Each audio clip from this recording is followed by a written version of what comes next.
नमस्कार मित्रांनो,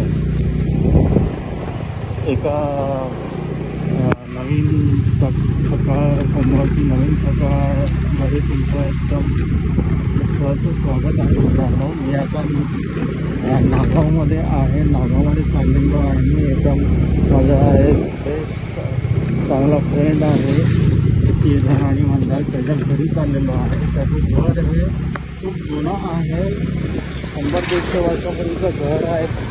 त्या घराची वास्तू खूप जुनी आहे.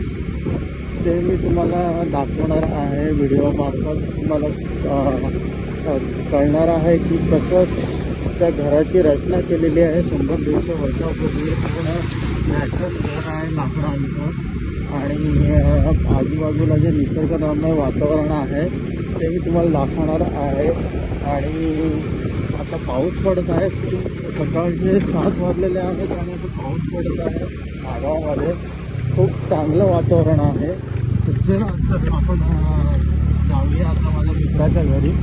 ऑन द वे मी आता गाडीवरतीच आहे. ऑन द वे आपण आता चाललेलो त्याच्या घरी. ठीक आहे, ओके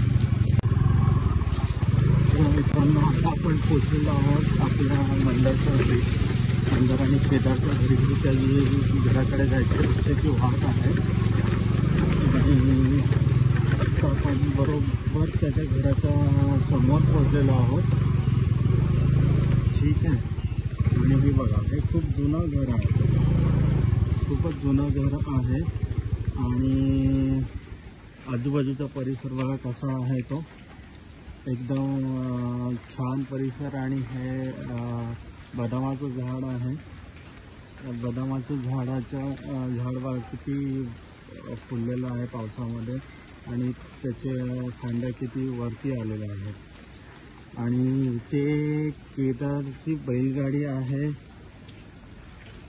हे बघा, हे केदारची बैलगाडी आहे. आणि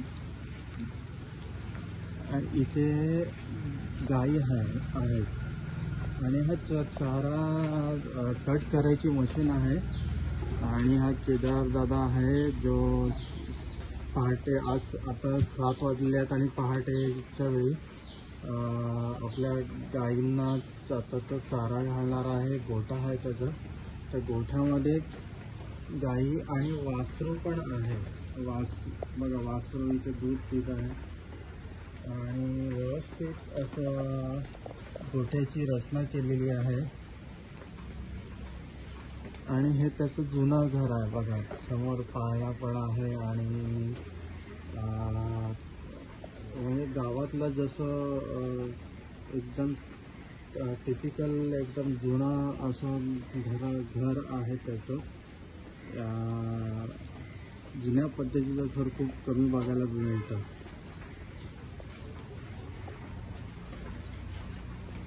आणि ही गाय आपल्याकडेच बघत आहे.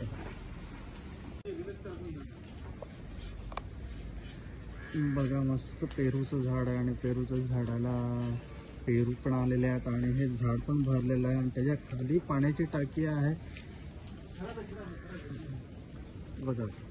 आणि असं हा घराच्या बाजूचा परिसर आहे मस्त झाडांची. आणि तिकडे तुळस आहे.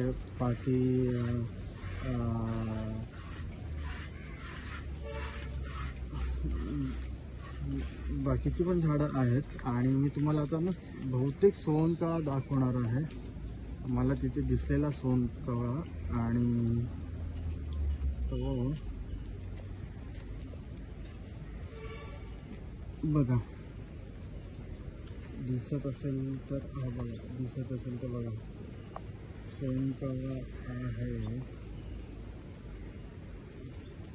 बघा. सोनकळा दिसत असेल त्या बरोबर आता उडाला त्या साईडला बघा.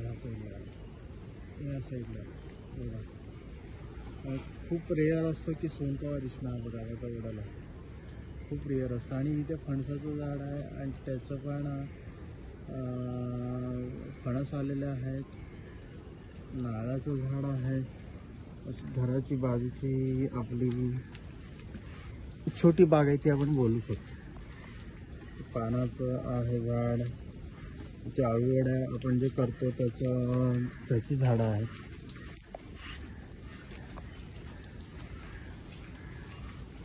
बघा अंगण आहे आणि इथे सुपारी पण आहे. जुन्या काळ पद्धतीचं जसं घर असतं तसं या घराची ठेवण ठेवलेली आहे.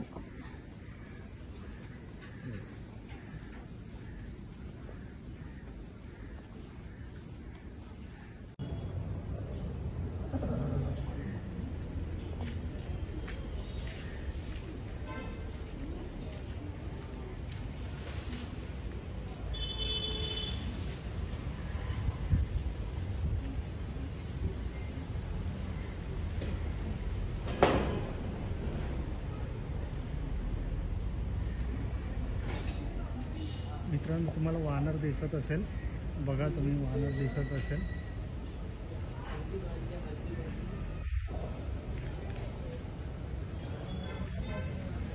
आणि हा बघा घोड्यांचा तबेला आहे आणि ते घोड्यांचं खाण्यासाठी आणि त्याचं पाणी पिण्यासाठी अशी योजना केलेली आहे. आणि बघा कशी साफसफाई सकाळच्या वेळी चालू आहे जे घोड्यांच्या तबेल्यामध्ये. आणि हे जे घोड्याचं बघा कशी साफसफाई सकाळच्या वेळी चालू आहे जे घोड्यांच्या तबेल्यामध्ये. आणि हे जे घोड्याचं शेण आहे ते बायोगॅसमध्ये जाणार आहे.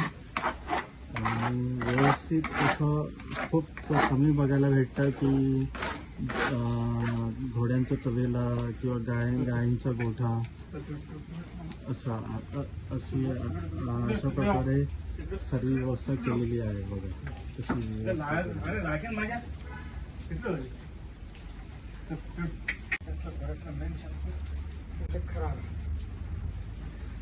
आणि हे बांधाचं म्हणजे काय की तो घराला टाकताना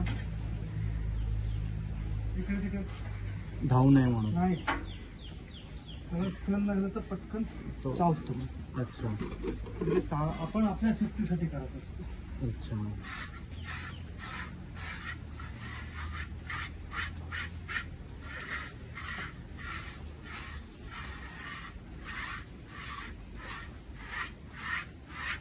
बघा मित्रांनो कसं लहान मुलांप्रमाणे घोडा असेल गाई असेल त्यांची जोपासना केली जाते. त्यांना व्यवस्थित ठेवलं जातं.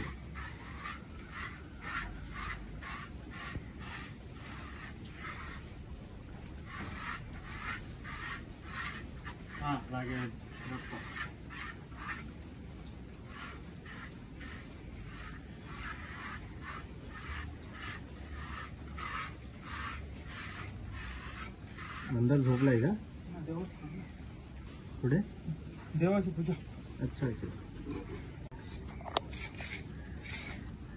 बघा घोड्याची शेपटीचे केस विंचरले जातात. खूप कमी दृश्य आपल्याला बघायला मिळतं असं की एवढी चांगली घोड्याची जोपासना केली जाते, त्यांची व्यवस्थित राखण केली जाते. बघा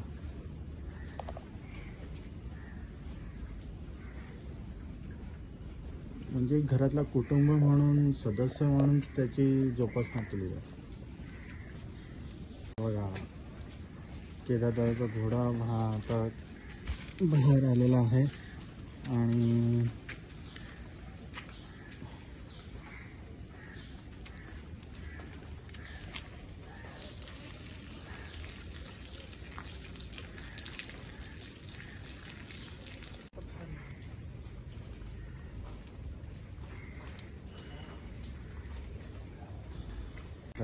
गाई आता चरायला घेऊन चाललेल्या आहेत.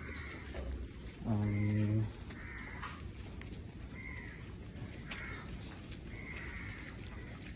शेतावरती येणार आहे. अच्छा ही रोजची सकाळची रुटीन असते आणि गाई आणि वासरू पण आहे आता.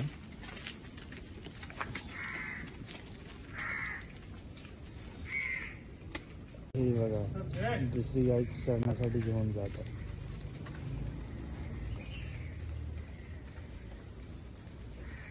तो कसं वासरू आहे आणि आता आपल्याला पूर्ण ते बघायला भेटत आहे, कारण त्यांची आई गाय होती ती आता चरायला घेऊन गेलेले आहेत आणि केदारदाची आई आहे ती आता वासराचं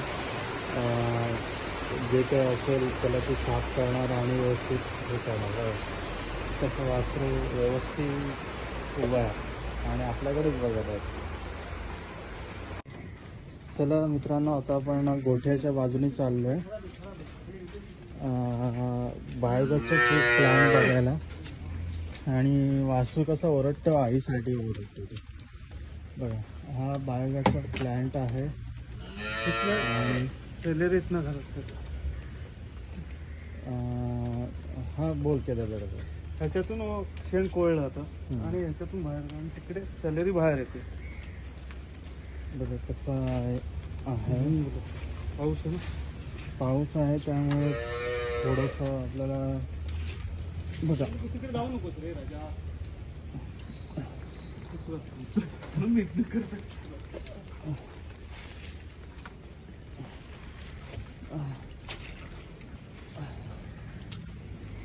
थोडंसं पावसामुळे चिखल झालेला आहे आणि बघा कसं. हा बायोगॅसचा प्लांट आहे आणि ही वायर आहे जी काळ्या कलरची आहे ती गॅसला जोडलेली आहे. त्यामुळे काय होतं, जे गाईचं शेण असतं आणि घोड्याचं जे शेण असतं ते डायरेक्ट ह्या प्लॅन्टमध्ये टाकलं जातं आणि त्याचा गॅस तयार होऊन तो आतल्या शेगडीला जोडलेला आहे. जे आपण सिलेंडर घेतो ते घेण्याची गरज नाही लागत गावाकडे. म्हणजे एवढी गावातली लोक आणि असं बघायला गेलं तर शेतकरी म्हटलं की त्याला सर्व गोष्टी ह्या स्वतः स्वावलंबी असतो शेतकरी. त्याला गरज नसते की सरकारच्या योजनांची किंवा सरकार काय आपल्याला देईल, सबसिडी किती देईल ह्याची त्यांना गरज नसते. शेतकरी हा बघायला गेला तर खूप श्रीमंत असतो, पण त्याची व्याख्या आजकाल खूप समाजामध्ये बघायला गेलं तर खूप कमी लेखली जाते. पण खरंच शेतकरी हा खूप श्रीमंत असतो आणि तो स्वावलंबी असतो. बघा बघा केदारच्या आईने आता चहा आणलेला आहे. सकाळ पाऊस पण पडत आहे.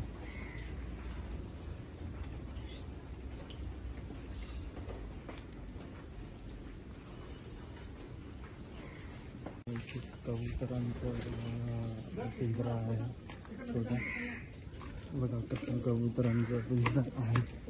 मस्त कबूतर आहेत, छान कबूतर आहेत.